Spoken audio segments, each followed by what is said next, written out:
네, 함께 말씀을 보겠습니다. 누가복음 5장 12절에서 16절 말씀 한 목소리로 함께 합독하겠습니다. 예수께서 한 동네에 계실 때에 온 몸에 나병 들린 사람이 있어 예수를 보고 엎드려 구하여 이르되 주여 원하시면 나를 깨끗하게 하실 수 있나이다 하니 예수께서 손을 내밀어 그에게 대시며 이르시되 내가 원하노니 깨끗함을 받으라 하신대 나병이 곧 떠나니라. 예수께서 그를 경고하시되 아무에게도 이르지 말고 가서 제사장에게 내 몸을 보이고 또 내가 깨끗하게 됨으로 인하여 모세가 명한 대로 예물을 드려 그들에게 입증하라 하셨더니 예수의 소문이 더욱 퍼짐에 수많은 무리가 말씀도 듣고 자기 병도 고침을 받고자 하여 모여오되 예수는 물러가사 한적한 곳에서 기도하시니라. 아멘.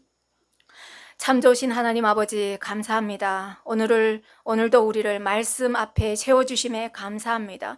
우리가 주님을 사랑합니다. 그런데 주님 사랑하는 그 마음으로 어떻게 우리가 살아야 되는지 오늘도 말씀을 통하여 깨닫게 하여 주시옵소서. 말씀하옵소서. 우리가 듣겠나이다. 예수님의 이름으로 기도드립니다. 아멘. 네, 오늘은 기적을 넘어 십자가 은혜로라는 제아의 말씀으로 여러분과 함께 은혜의 자리에 서기를 소망합니다. 노원세서만교회는 저번에도 오셔서 아시겠지만 창세기부터 요한계시록까지 챕터별로 이렇게 쭉 나가면서 봅니다. 쉽지 않습니다. 평생 주님 앞에서 말씀을 읽고 또 예배를 드렸던 여러분들에 비하면 저희의 신앙생활은 굉장히 짧고 깊지 않기 때문에 이렇게 나가는 것이 쉽지 않습니다. 그렇지만 그럼에도 불구하고 창세기부터 요한계시록까지 챕터별로 놓치지 않고 계속 가는 이유는 우리가 구약의 말씀도 알아야 되고 그래야 신약이 풀리고 왜서 예수님께서 이 땅에 오셨고 왜 십자가의 은혜가 우리에게 구원인지 알 수 있기 때문에 그래서 어렵지만 매주 이렇게 말씀을 통해서 빼놓지 않고 나가고 있습니다. 그래서 오늘은 어디 말씀을 보느냐? 누가복음 5장 말씀입니다만 예수님께서 첫 유월절을 보내시고 세례요한이 투옥되고 나서 갈릴리로 이렇게 들어가셔서 제1차 갈리 사역을 통해서 하셨던 일들을 우리가 보고 있습니다. 그래서 참고하셔서 함께 보시면 좋겠습니다. 자, 지난주에 예수님께서 회당에서 귀신 들린 사람을 만나게 됩니다.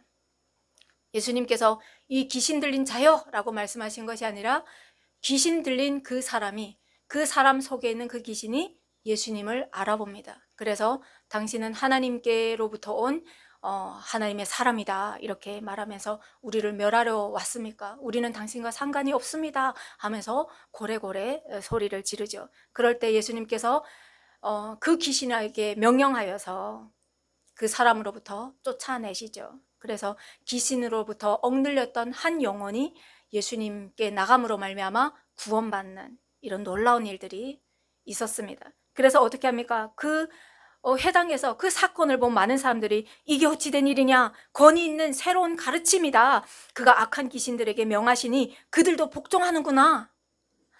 지금까지 계속 신앙생활을 했지만 말씀의 권세에 이렇게 귀신이 쫓겨나가는 것을 처음 본 겁니다. 여러분들도 놀라겠죠. 이제 북한에 가셔서 여러분이 정말 하나님의 말씀에 권세를 가지고 귀신 들린 자들에게 명령할 때 그런 일들이 일어날 줄 믿습니다. 자, 그래서 이 소문이 갈릴리 온 지역에 두루 이렇게 퍼집니다. 회당에서 이런 일이 있고 그리고 예수님께서 또 어떻게 하십니까? 시몬 베드로의 집에 갔는데 시몬 베드로의 그 장모가 열병으로 일어나지 못하는 겁니다. 우리는 알아요. 열병이 어느 만큼 위험한지를 압니다. 그래서 이 열병은 가만 놔두면 죽어요.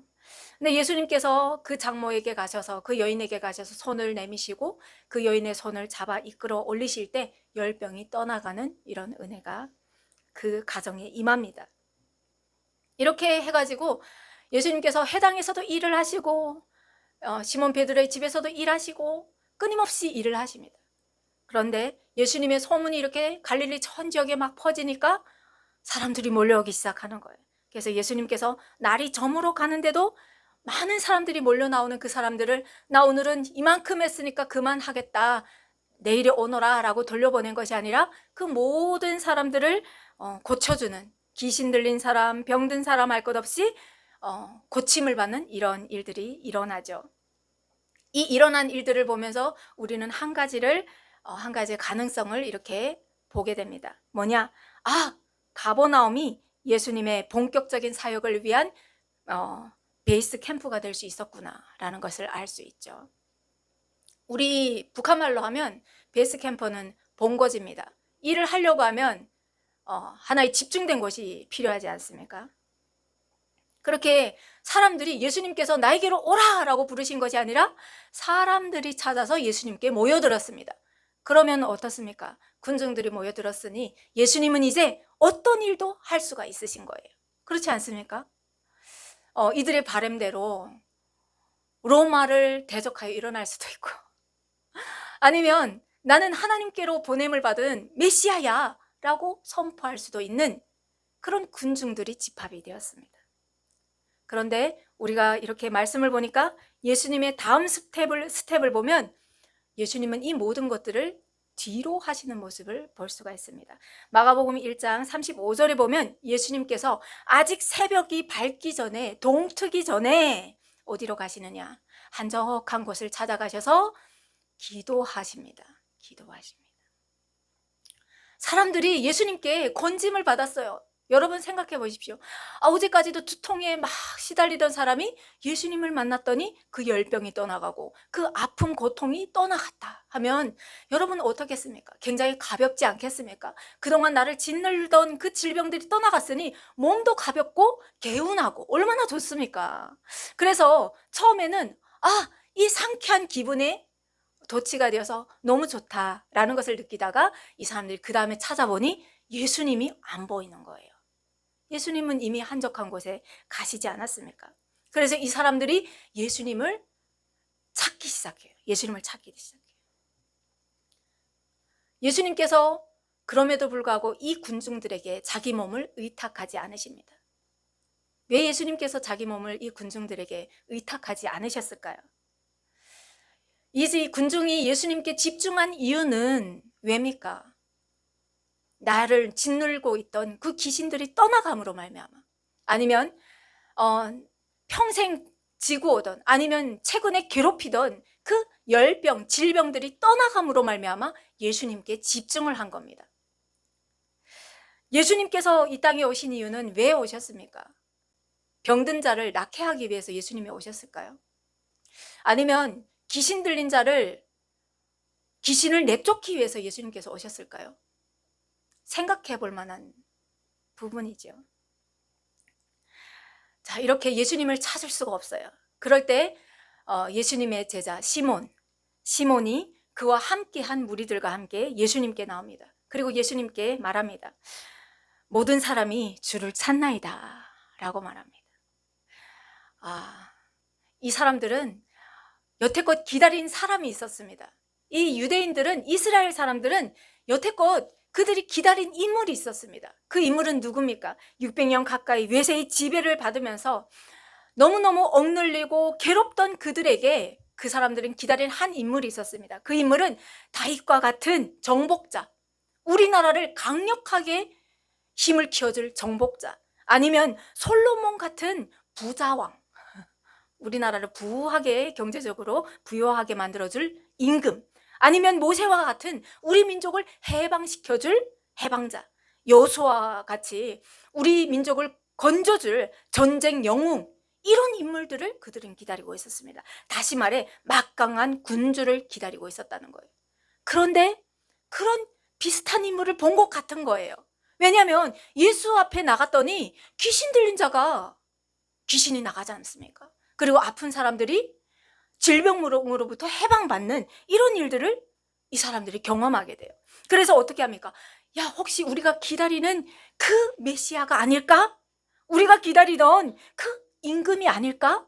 그래서 예수님께 집중하기 시작했어요. 그런데 예수님은 그 군중들에게 나가지 않습니다. 오히려 시몬 베드로가 모든 사람이 주를 찾나이다 라고 말할 때 예수님은 어떻게 말씀하시느냐? 누가복음 4장 43절 말씀에 보면 내가 다른 동네들에서도 하나님의 나라 복음을 전하여야 하리라. 나는 이 일을 위해 보내심을 받았노라 라고 말씀합니다.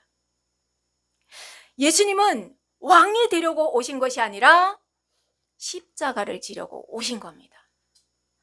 예수님은 왕이 맞습니다. 왕이 맞아요. 이 세상의 임금이 맞습니다. 그렇지만 이스라엘이 기다리던 임금이 아닌 거죠. 예수를 믿는 자마다 모두 하나님의 나라에 들어갈 수 있는 그 하나님 나라 임금으로 오셨다는 거예요. 그런데 이스라엘 사람들은 우리나라를 부요하게 해줄 임금, 우리나라를 막강하게 찾아줄 군주, 그런 임금을 기다렸다는 거예요. 그러니 같은 왕임에도 불구하고 서로 기다리는 왕이 달랐다는 것을 우리가 볼 수가 있습니다. 여기에서 사람들의 기대와 하나님의 뜻이 충돌하는 지점입니다.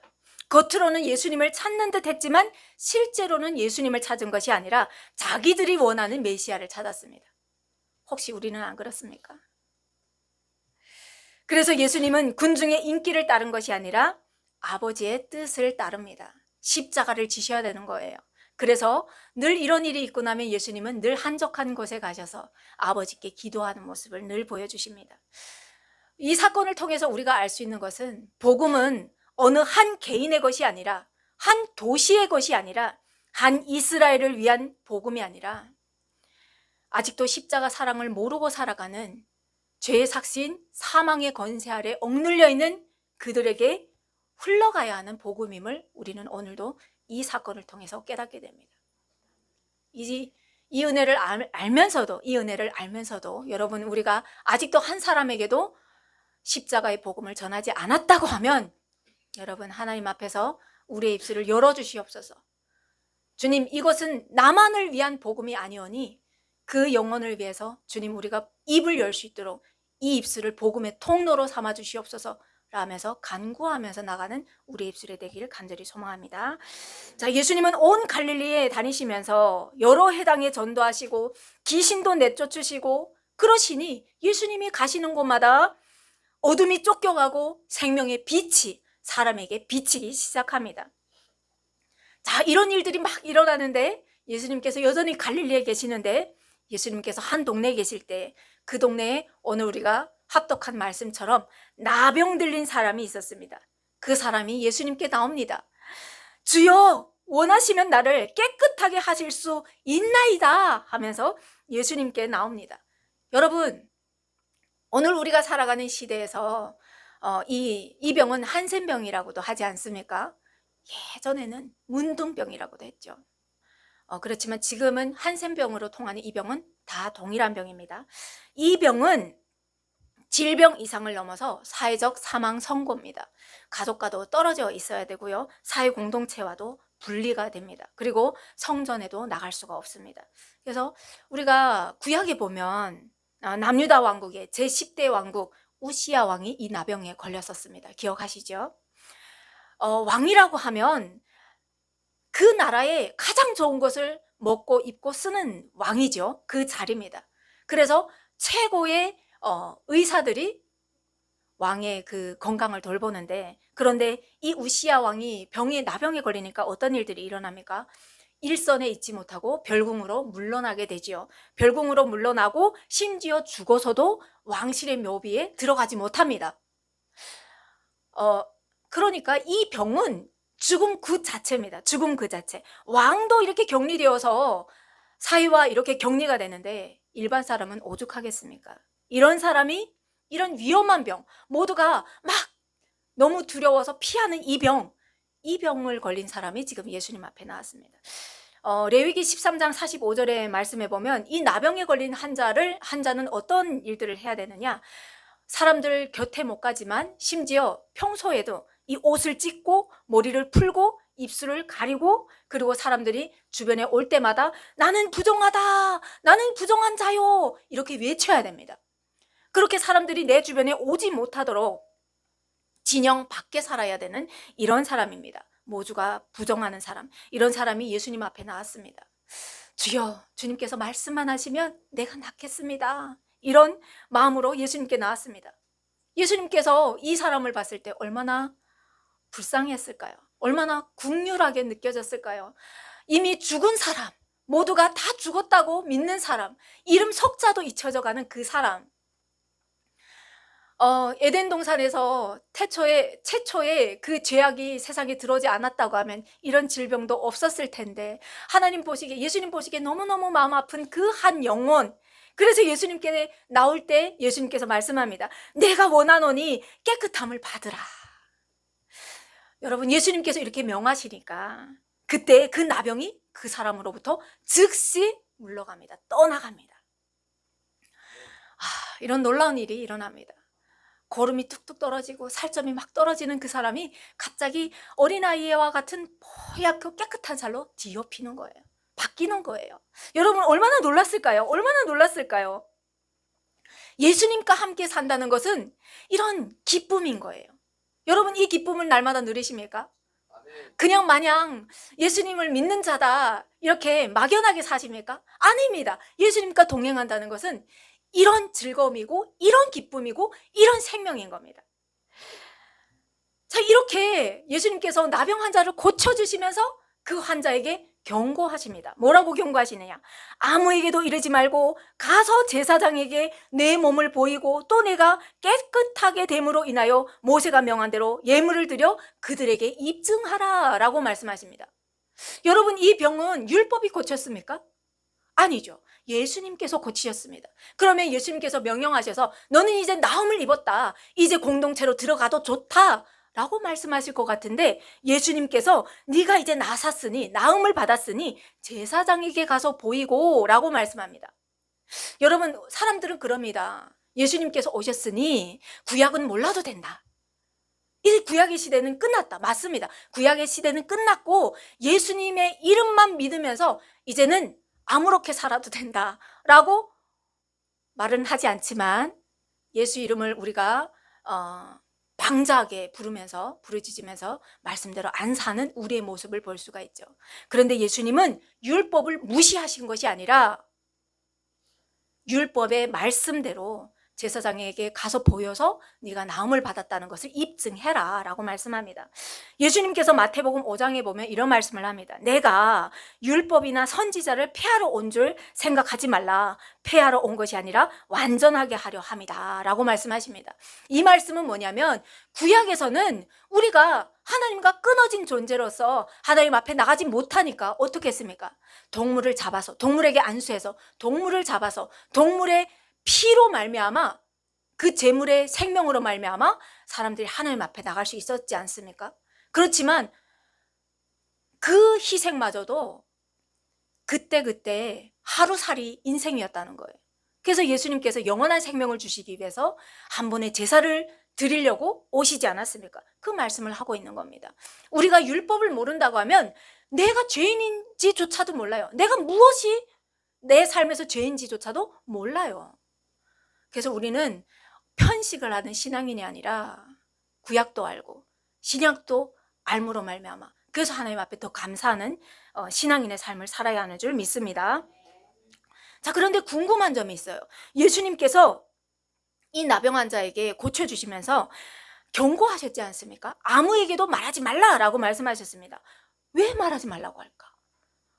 이 나병 걸린 환자가 나가서 나는 예수로 말미암아 고침을 얻었다라고 말하면 더 좋을 것 같은데 말하지 말라라고 경고하셨어요.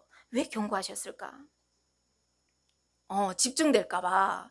여러분, 우리가 예수님을 묵상할 때 우리가 다시 한번 생각해 봐야 되는 이유는, 예수님께서 하셨던 그 표적들을 보면 물이 포도주가 되는 표적도 있었지요. 그리고 또 어떤 일들이 있습니까? 귀신도 쫓겨나고 나병도 고침을 받는 이런 일들이 있습니다. 그러면 방금 전에 우리가 나눴던 그 질문, 예수님은 과연 물이 포도주가 되는 이 결혼식이 망치지 않는, 결혼식을 자연스럽게 끝내야 되는 이 일을 위해서 오신 분이실까요? 아니지 않습니까? 예수님은 귀신 들린 자에게 귀신을 물러나게 하시려고 오신 분이실까요? 그것도 아니에요. 그럼 예수님은 무엇입니까? 예수님은 병을 고치시는 의사가 아니라 죄를 없애시기 위해서 오신 분이십니다. 맞습니까? 맞죠. 사람이 아프다가 나음을 받고 살다가 보면 또 아플 수도 있습니다. 그렇지만 죄를 사한다는 것은, 이 죄는 우리가 건짐을 못 받으면 어떻게 됩니까? 하나님과 영원히 끊어져서 사망으로 떨어지는 겁니다. 그러니까 십자가 은혜만큼 큰 것은 없는 겁니다. 십자가 은혜만큼 큰 것은 없습니다. 그래서 예수님께서 말하지 말라고 경고하신 이유는, 하나님이 세상을 이처럼 사랑하사 독생자를 주셨으니 이는 그를 믿는 자마다 멸망하지 않고 영생을 얻게 하려 하심이라. 하나님이 그 아들을 세상에 보내신 것은 세상을 심판하려 하심이 아니요 그로 말미암아 세상이 구원을 받게 하려 하심이라. 하나님의 십자가 은혜가 먼저이지 병 고침이 먼저가 아니라는 겁니다. 구원의 복음이 사람들에게 먼저 전파되어야 한다는 겁니다. 사람은 건강하다가도 아플 수 있고 아프다가도 건강할 수 있지만, 독생자라의 이름을 믿지 아니하는 자마다 믿지 아니함으로 벌써 심판을 받았다라고 말씀하시는데, 예수 그리스도 이름이 선포되는 것만큼 중요한 일이 어디 있겠습니까? 제 아무리 나병이라고 해도 그리스도 이름이 선포되는 것처럼 중요하진 않다는 겁니다. 그렇지만 여러분, 또 반대로 나병 환자를 생각해 봅시다. 이게 살점이 뚝뚝 떨어짐에도 불구하고 그게 아픈 것 고통도 모르고 죽어가는 그 환자가 예수님 앞에 나왔더니 고침을 받았습니다. 이것만큼 기쁜 일이 어디 있습니까? 이것만큼 감사한 일이 어디 있습니까? 그리고 이 나병 환자를 봤던 그 가족들이며 또 제사장들이며 그 주변에 그 사람을 알던 사람들이 그 사람이 고침을 받았을 때, 아주 건강한 사람으로 태어났을 때 얼마나 궁금하겠습니까?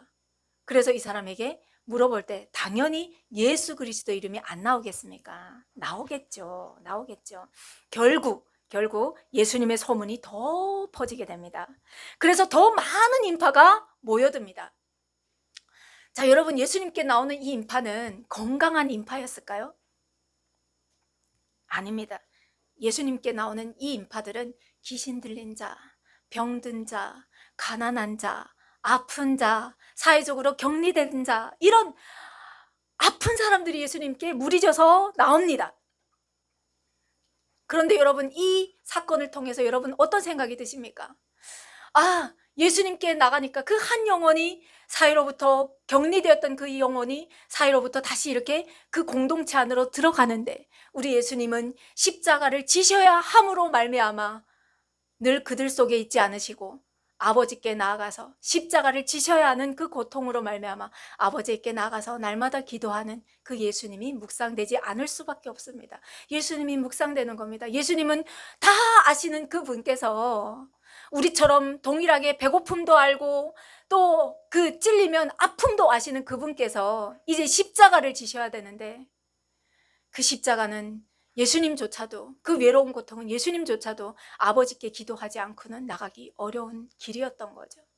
그러니 여러분, 우리의 십자가를 어찌 우리 혼자 걸머질 수가 있겠습니까? 그래서 넉넉히 이기고 지고 가라고 예배 공동체도 허락하시고 예수 그리스도를 믿는 그 강력한 힘을 우리에게 주신 줄 믿습니다. 자, 이렇게 예수님이 가시는 곳마다 표적과 기사가 일어나고 또 사방에 모두 알려지다 보니까 어떤 일이 일어나느냐, 예수님께서 여느 때와 마찬가지로 예수님을 따르는 그 군중들이 있으니 예수님께서 천국 복음을 이렇게 말씀하시는데, 어느 날 그 자리에 안 보이던 사람들이 보이기 시작합니다. 남쪽 저 멀리 유대에서 사람들이 올라왔어요. 그리고 종교 중심지인 예루살렘에서도 사람들이 올라왔어요. 전 지역에서 평민할 것 없이 모든 사람들이 예수님 앞으로 나왔습니다. 여러분, 이 사람들은 왜 나왔을까요? 물론 예수님께서 그렇게 유명하시다면서 그분을 한번 보고 싶다라는 생각으로 나온 사람들도 있겠죠. 직접 확인하기 위해서 나온 사람들도 있겠죠. 그런데 오늘 본문의 말씀을 이렇게 쭉 보니까 그 사람들이 나온 이유는 예수님을 관찰하기 위해서 나왔습니다. 예리한 눈을 갖고 나왔습니다. 그러면 이 사람들은 왜 예수님에 대해서 이런 예리하고 관찰하는 눈으로 예수님께 나왔을까요? 예수님께서 가시는 곳곳마다 참 많은 일들이 일어났어요. 해당에서 귀신도 쫓겨나고 수많은 병자들이 고침을 받고 나병 환자도 심지어 깨끗함을 얻었어요. 평소에 볼 수 없는 일들이 지금 곳곳 갈릴리에서 왁 일어나고 있는 겁니다. 전역에 퍼지기 시작했어요. 예루살렘에도 알려지기 시작했어요. 유대에도 다 알려지기 시작했어요. 그러니 예루살렘 종교 지도부에서 이 예수라는 청년을 더 이상 외면할 수가 없게 된 겁니다. 그래서 사두개인과 바리새인들이 사람들을 파견해서, 대표단을 파견해서 예수라는 청년이 어떤 말씀들을 전하는지 보라라고 해서 오게 됐습니다. 모세가 전한 율법을 어기지 않는지, 아니면 장로들이 만든 그 613개의 규례들을 어기지는 않는지 가서 보라. 그래서 더 나와서 유심히 바라보게 됩니다. 그런데 거기에서 결정적인 단서를 얻게 됩니다. 어떤 사건이었느냐? 한 중풍병자가, 여러분, 풍이 걸린 사람이 나오는 거예요. 풍 걸린 사람. 그런데 여러분, 어느 한쪽만 치면 이렇게 절룩거리면서도 나올 수가 있어요. 그런데 이 사람은 심지어 어떻게 쳤는지 모르겠지만 들것에 들려서 나와야만 하는 그런 사람이 지금 나오고 있습니다. 심지어 인파가 너무 많아서 문을 열고 들어갈 수가 없어요. 그래서 이 사람들이 여기에서 포기한 것이 아니라 어떻게 합니까? 지붕으로 올라가서 기아장을 다 걷어내고 구멍을 내서 예수님께로 떨궈뜨려서 내려서 지금 이 들것이 중풍병자가 쭉 내려오고 있습니다. 어찌 보면 그 모인 사람들에 대한 예의가 아닌 것처럼도 느껴지고, 어찌 보면 살고자 하는 그 절박함이 엿보이는 모습입니다. 오죽하면 이렇게 하고 나왔을까라는 생각이 들 정도로, 그래서 이 사람이 이렇게 쭉 내려옵니다.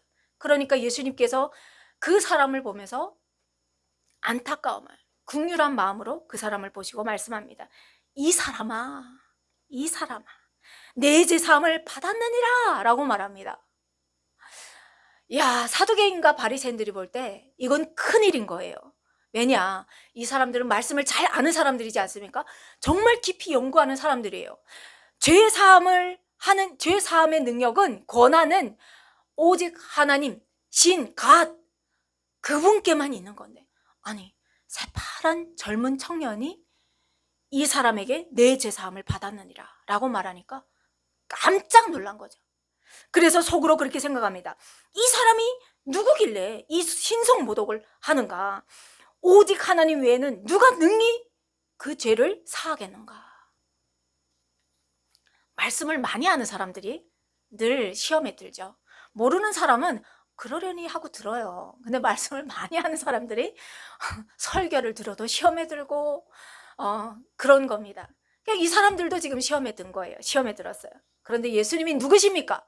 예수님이 사람의 마음을 훤히 깨뜨리고 보시는 분이시지 않습니까? 그래서 예수님께서 그때 그 사람들의 마음을, 그래, 그렇게 생각할 수 있어. 근데 있잖아, 나 말이야 라고 말씀하신 것이 아니라 더 놀라운 말씀을 합니다. 너희 마음에 무슨 생각을 하느냐 라고 말씀하시면서 내 죄사함을 받았느니라 하는 말과 일어나 걸어가라 하는 말이 어느 것이 쉽겠냐? 여러분은 예수님의 입장에서 어떤 것이 더 쉬울 것 같습니까? 그렇죠.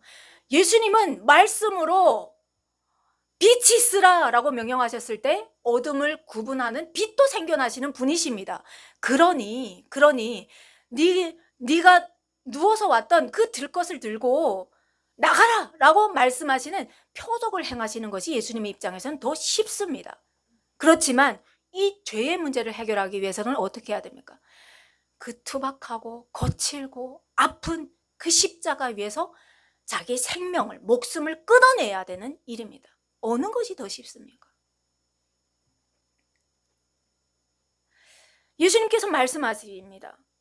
그러나 인자가 땅에서 죄를 사하는 권세가 있는 줄을 너희에게 보여주겠다는 겁니다. 너희로 하여금 알게 하리라. 그래서 그 중풍병자에게 내가 네게 이르노니 일어나 내 침상을 가지고 집으로 가라 라고 명령하십니다. 이 중풍병 환자는 죄사함도 받았고 몸의 질병도 고침을 받습니다. 대단한 은혜를 받았습니다. 그래서 이 중풍병자가 일어나서 덩실덩실 춤을 추면서 자기가 들려왔던 그 들것을 쥐고 하나님께 영광을 올려드리면서 자기 집으로 가는 여러분, 사두개인가 바리새인이 보니까 너무너무 놀랐어요. 왜냐?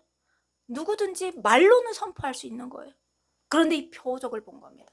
얼마나 놀랐겠습니까? 그래서 그 자리에 있던 모든 사람들이 두려워하고 하나님께 영광을 올려드렸다라고 성경은 기록하고 있습니다. 여러분, 오늘 말씀을 통해서 지금 여러분이 각자 마음에 하나님께서 주시는 메시지가 있을 텐데, 예수님은 어떤 분이십니까? 예수님은 우리의 환경을 바꾸려고 오신 분이 아니십니다. 예수님은 하나님과 끊어진 우리의 관계를 회복하시려고 오신 분이십니다. 예수님께서 말씀하십니다. 내가 곧 길이요 진리요 생명이니 나로 말미암지 않고는 아버지께로 올 자가 없다라고 말씀하십니다. 여러분, 사람들은 육신의 질병을 들고 오늘 이 시대도 예수님께로 나옵니다. 질병을, 내 육신의 아픔을 위해서 예수님 앞으로 나옵니다. 그렇지만 예수님은 그들의 병보다 더 깊은 곳, 바로 하나님과 끊어진 관계를 먼저 생각하십니다. 오늘도 주님은 우리의 삶의 문제보다 먼저 우리의 영혼이 하나님 앞에서 회복되기를 원하시는 분이십니다. 그리고 하나님과 화목한 사람은 환경이 광야여도 생명을 누리는 삶을 삽니다. 그러니 우리에게 가장 필요한 것은 무엇이겠습니까? 바로 기적이 아니라, 표적이 아니라, 우리가 하나님 앞에 간절히 매달리면 어떨 때 암덩어리도 사라지는 표적도 일고 기적도 입니다. 그리고 내가 어려워서 하나님 앞에 내놓았던 문제들이 해결되는 기적도 맛봅니다. 그렇지만 그 기적에 집중하는 것이 아니라 우리는 예수 그리스도 앞에 집중을 해야 되는 겁니다. 예수님을 붙잡아야 되는 거예요. 그래서 우리도 이 한 주, 이 새로 시작되는 한 주, 하나님, 또 한 주가 시작됐군요. 지난 한 주는 지났으니 이번 한 주도 또 시작됐군요. 나는 또 일하겠죠? 또 먹겠죠? 또 무슨 뭐도 하겠죠? 이런 하루가 아니라 기적의 하루, 예수님을 붙잡음으로 말미암아, 예수님이 내 안에 있음으로 말미암아, 예수님께서 나에게 빛을 주심으로 말미암아 하나님과 화목하게 되는 그 한 주를 감사해야 됩니다. 그리고 기적보다는 십자가를 붙잡아야 되고, 축복보다는 예수님을 붙잡아야 되고요, 문제 해결보다는 하나님과 동행하는 삶을 간구해야 됩니다. 여러분, 이 한 주 연약한 우리의 모습을 주님 앞에 올려드리면서 예수님께 집중하면서 살아가는 저와 여러분이 되기를 간절히 소망합니다. 기도하겠습니다. 아버지 하나님, 감사합니다. 오늘도 이 시대를 어떻게 살아가야 되는지 말씀을 통하여 우리에게 보여주시니 감사합니다. 주님, 우리 주변에 어려운 환경도 많고 해결되지 않은 문제도 많습니다. 그렇지만 오늘 주신 말씀에 힘입어서 이 새로운 한 주도 살려고 합니다. 우리의 문제점에 집중하는 것이 아니라 예수 그리스도께 집중하고 그 말씀을 더 사모하며 읽고 기도하고 묵상하며 살아가는 우리 모두가 되게 하여 주시옵소서. 또한 하나님, 이 은혜를 나만 정복하고 누리며 살아가려고 하는 죄인된 모습이 아니라 이 은혜를 아직도 예수 그리스도를 모름으로 말미암아, 그 십자가 은혜를 모름으로 말미암아 오직 아직도 그 사망의 권세 아래 눌려서 두려움 속에 살아가는 내 이웃들에게 그 복음을 전하는 참된 입술로 삼아 주시옵소서. 그래 하실 하나님께 우리의 삶의 전부를 의탁드리오며 감사하며 예수님의 이름으로 기도드립니다. 아멘.